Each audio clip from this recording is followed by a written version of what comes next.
So I'm going to read a script, which has some interesting academic information, and then I'm going to tell you a story, and then I'm going to speak from spirit. So just see if you just notice the difference. All are valid, all are important. Just notice the difference, okay? Just be in a state of observation. So when I read the script, when you read a script when you're presenting, you want to still look up, connect with people, okay? Which I'm going to do. But just notice the difference. So when you speak from your mind and even your authenticity and emotion about spirit, you transmit functional and even fascinating information. And you may even stir the heart. But it doesn't travel your listeners to their souls and beyond. When you speak from spirit, you irradiate an experience of spirit for your listeners. The words manifest the unmanifest upon a carrier wave of loving. Your listeners experience what's spoken rather than what's spoken about. To speak from spirit, you must drop your story, your very identity, and surrender into the divine unknowing, into the undifferentiated consciousness, and let love speak. When you do so, the message and the messenger are one. Rather than being with God, you are being God. Okay, so that's reading from a script. Meaning I wrote that out before. All right. So I did. But just the point of I'm reading what I've written. Okay? I was just letting Spirit give me the story. So it's interesting because what I was just doing now is exactly what I learned to do in the story that I'm going to tell you. So speaking of soul dance, many, many years ago, so anybody not know what soul dance is? Everybody knows? You know what? Oh, soul dance is a class that I do for charity that I've been doing for about 16 years. I was always afraid to dance in public. And then I started on a trip many years ago to the Far East. I started finding myself just spontaneously dancing in temples in Israel and then Egypt. And I wanted to have that experience here, and I couldn't find that class, so I created it. So that's soul dance. So I had created soul dance. I did not know what the heck I was doing. I was a DJ many years ago, so I was just playing music into the room and then facilitating people through the experience of just dancing for the joy of it and just letting the spirit move them, which was a big stretch for me because, again, I was afraid to dance in public, but it was a spiritual expression. And so then I decided, and I tend to okay, I'm comfortable with that. Let me see what I can do to terrify myself next. And so it's kind of my personality.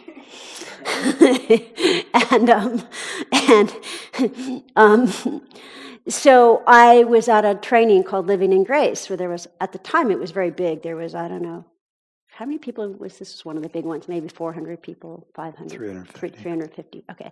So I decided I should dance. They have, as part of it, there's an entertainment section, so I decided I would dance on stage by myself as a performance, which was terrible, because soul dance, the lights are low, it's all about the experience, it is the opposite of a performance. So I decided this would be my next stretch. So I signed up to do this. Remember, I'm the one who's terrified to dance in public. Right? So I signed up to dance on stage, and I went up for the sound check, which was the day before. And I put the music on and danced. Okay, what I thought was dancing. I came off stage, and the facilitator of the training, who was an ex-dance teacher, hated it, clearly hated it. So she was like, because the guy who went before me did a whole choreograph. He was obviously a professional dancer, and he did this whole choreographed dance, and it was slick, and it was like Bob Fosse with jazz hands, and really cool, right? And then she was like, "Oh my God, that was amazing," right? And then I went on and did whatever I did, and I came off, and she was like, she cut the music right away, and she's like, "Thanks." I'm like, oh my God, what was I thinking? I should have taken dance classes. I can't do this. I'm not going to do this. And I went in the back, and John Roger happened to be sitting in the back. And I said to him, oh, JR, I should have taken dance classes. Why am I doing soul dance? I need to go take dance lessons, and then I can do it. And he said, no. He said, no, you shouldn't. And he said, because if you do that, you will follow the choreographed steps. It's like the spirit will be here, and you'll be here because you'll be doing what was set out. And I said, so you mean I should follow the spirit? And he said, no, you shouldn't follow the spirit. You should be one with the spirit. I said, okay, I got it. And the next day, I was now the performance, and I don't know, 350 people there, and Mr. Bob, Bob Fosse went before me, came off to a standing ovation, and I went up, and the lights were dark, and then the spotlight came on, and I was determined that I was not going to move until the Spirit moved me, even if that meant I stood and stared at everyone for 5 minutes. And I went up, walked into the spotlight, and the music came on. I didn't move. I just stood there while the music played and just looked. And then I sensed the light open and this whole channel open before me, and then the Spirit moved me. And at some point, I started moving. And I don't know what I did. I have no idea what dance steps I did. And I came off the stage to a standing ovation, and which I barely noticed, but I made a beeline to the back of the table, and John Rogers said, very, very, very good. And that really gave me a reference point for surrendering into the divine unknowing, called I'm not moving until the Spirit moves me. Now I get even more terrified regularly because as much as I try, I don't really get prepared. I don't really get, as mentioned, it's not a well-oiled machine. And if I'm with the Spirit, that's what is my priority. Okay, so that's my story. So now you have a reference point of reading from a script and a story. Now I will speak from Spirit. So I'm going to narrate it a little bit for you, just so you people have several times asked me, what's your process with it? And it's always different, so I'll just kind of let you in on my process. So you don't have to close your eyes. I will tend to do that, but you can do it with your eyes open. So I'm just feeling into the energy, and the first thing that I do is just really surrender me. It's kind of like I leave the room.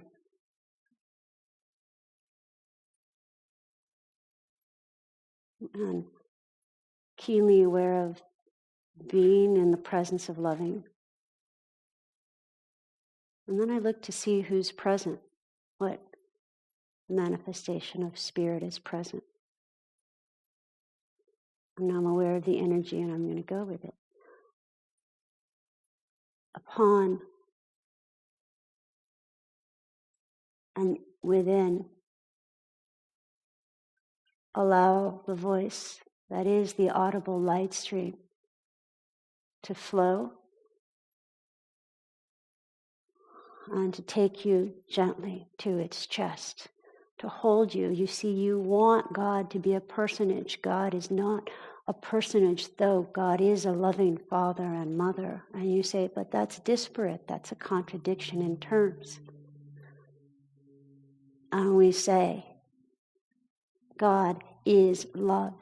You relate to mother, father, he, she, we, it, because you have done God the very, very great favor of embodying as personage, as beings. God is one step back. So step back, beloved, from personage, from your stories. Step back again into the source of your stories. Step back again into love itself. Step back again into the light. Step back and observe the one observing the light. Step back and observe the one observing the one observing the light.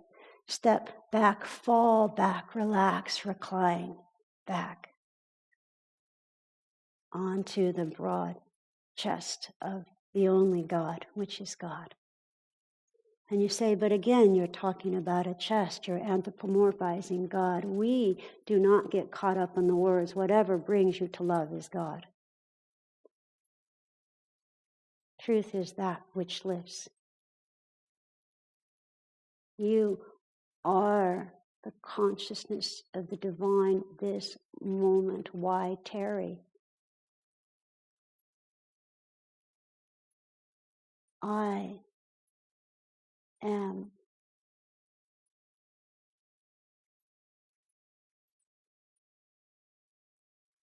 within you, calling you forward, calling from the wilderness, from the deep, from that vastness, that blanket of love from which all was incepted. I am calling you forward from that as that. Do not be concerned about being special or your ego taking over. Simply keep observing that, forgiving. And again, surrendering into the consciousness of love. Expect not yourself to stay within that expanded consciousness always. It is not about that. It is about understanding that when you go out of it, you are doing the Father the favor of experiencing going out of it. And when you come back into it, you are doing the Father the favor of being as the Father. All is God. All the way to heaven is heaven. Ringing within you is the truth of the love that always is. The love that is you, the one that is. The only one that is love. And this, I think, is what it means to be born the beloved. This is who we, you, I am. Amen.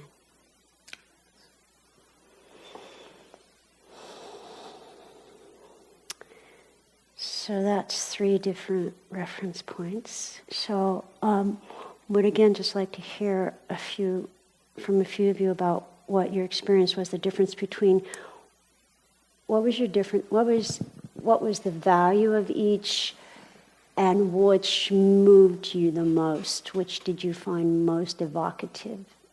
There's the reading of the script, the story, and then the speaking extemporaneously.